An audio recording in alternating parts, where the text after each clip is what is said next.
Hi, I'm Danny, and horror is a genre of fiction that has always fascinated me. I remember once as a kid, I watched a couple of Nightmare on Elm Street movies on TV, and I ended up being unable to sleep for weeks after that. But you know what? After that, I became obsessed with Freddy Krueger as a character. The look, the personality, and of course, the many movies he appears in. I was hooked. I think that every horror fan has a moment like that, first experience, usually at a very young age, that makes you fall in love with the excitement of being scared and not knowing when the big jump scare is going to hit. However, something that I also believe every horror fan experiences is that when you eventually become well versed enough on the tropes of the genre, it just becomes more and more difficult to actually get scared at something. In some ways, this is counterintuitive. You want to get more scared, so you watch more and more horror media, but this means that eventually you end up becoming harder to actually scare. But I don't think it's all bad. An understanding of the genre and its tropes makes it so you don't get as scared by the more traditional movies. Yes, but it also makes it even more special when you find something that does actually surprise you, even if it's just for one very good scene. So when I think of movies that actually scare me, I think of stuff like that one scene in Cairo that I don't want to spoil, or The Exorcist, which I didn't watch for the first time in full until last year, and yeah, it's a classic for a reason. But one movie that really did scare me, and I don't think it will ever stop being unsettling for me, is a relatively unknown Australian film called Mungo.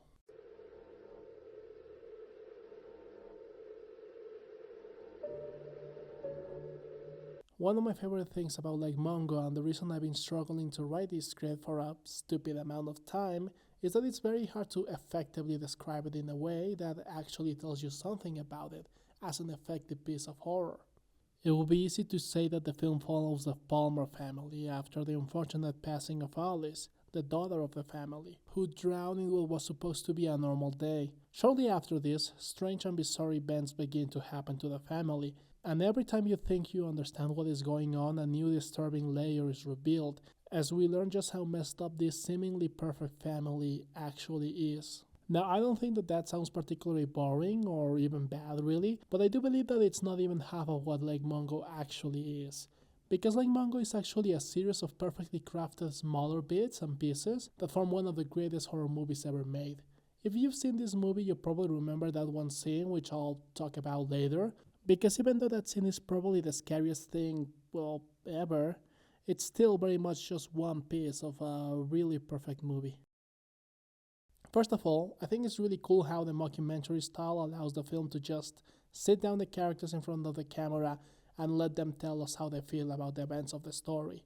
Now, this might sound like something bad. You know, a lot of film criticism is derived from the concept of show, don't tell, and then there's Mungo having his characters express to the camera how they feel, but this is actually a feature, not a bug for this movie. The format allows the movie to explain things to us in hindsight, like everything has already been said and done, which, thanks to the great performances in the movie, gives up the feeling that this is an open wound that these characters have learned to live with, which makes them feel more vulnerable and easier for us to empathize with them, allowing us to worry for them and their situation. Probably my favorite example of this is when the movie pulls its very first rock ball from under the audience's feet, as we learn that both the photographs and the night footage of the house that Matthew, the family's son, was taken were both doctored by him to include his dead sister in them. This leads to a short scene where Matthew tries to awkwardly try to explain why he did this, and then a scene of the mother saying that she just can't understand why he would do something like that. I don't think we got his age, but Alice was 16 when she died, and I assume that he has a 2-year difference at most. This boy just can't actually understand his feelings, and is trying to find a way to express them. Also, his parents are just as messed up emotionally, if not more. I'm sure it was hard for both the dad and the son when the mother requested to have Alice's body exhumed, but she did it anyways because she just couldn't accept that Alice was really gone. That's what grips you with this movie, the way these fundamentally broken people try to cope with this tragedy and everything else that happens after it. Now, you might be thinking that all of this character stuff sounds good and all, but it doesn't sound all that, well, disturbing. But I think that the very human drama at the core of the film makes it so that once you lower your guard, it hits you with what appear to be very real sightings and some of the most disturbing audio design that I personally ever heard, which makes it very clear that this human drama about grief is also super fucking scary.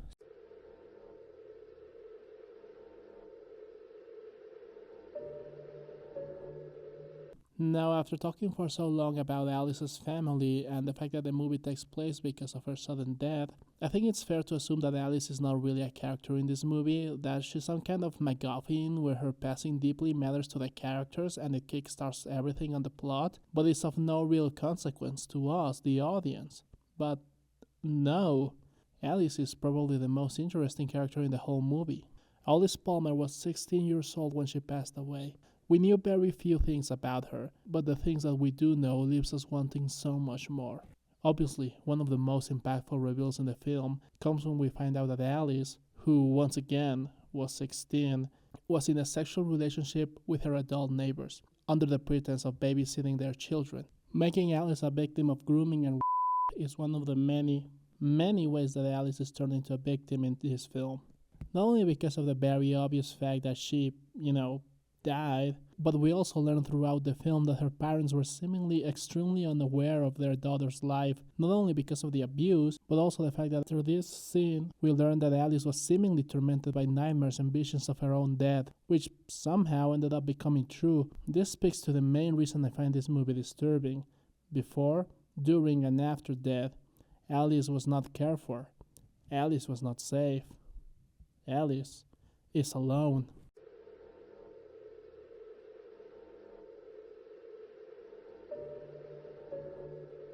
The film's scariest scene is when on a trip with friends, Alice is confronted by what appears to be an apparition of her own dead body. How this is possible or what it means is not told to us. All we know is that Alice will later go on to bury the phone she took the footage with into the ground, which always felt to me like some sort of fight or flight response. She just has absolutely no idea what she just witnessed. In one of the less immediately shocking reveals, we learn that Alice attended the same psychic her mother later would. Of course, this lack of hugeness to the reveal is then turned on its head when we learn what they talk about. In these sessions, Alice tries to explain that she feels like something bad has already happened to her, but it hasn't reached her yet. The same line that opened the movie, which perfectly explains just how unexplainable these events seem to be. She dreams of drowning, but she doesn't know why, and we don't know why. I mean, we know what she saw, and that she ends up haunting her family, but why her? Why did Alice see her own corpse? And what was she supposed to do about it? Why did she have to face death like this? I mean, the worst part is that it doesn't matter. She's already dead, We are left with all the questions while the family tries to find an easy and happy solution. But she's still here and we don't know why. Usually the idea of a family surviving such a devastating loss and managing to stick together to find happiness will be uplifting. Even cheesy if you're cynical enough. But with the context that Alice was there, seeing her family move on and leave her behind as a distant, unpleasant memory causes me existential dread like few other things. I mean, everybody knows that everybody dies, but what if death is seeing yourself become nothing? Not physically, but in the minds of your loved ones. What then? What did Alice do to deserve to be forgotten and abandoned, both in life and death?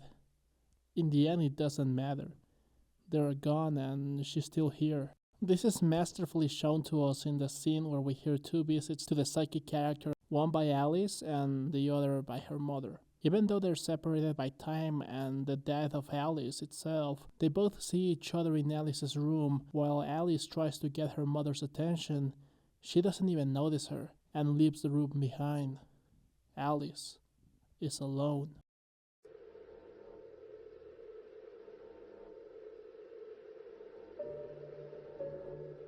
Now, I don't believe that this scene shows us a literal supernatural link between mother and daughter necessarily, but I do believe that it shows us a microcosm of what happened to Alice and how she feels about it.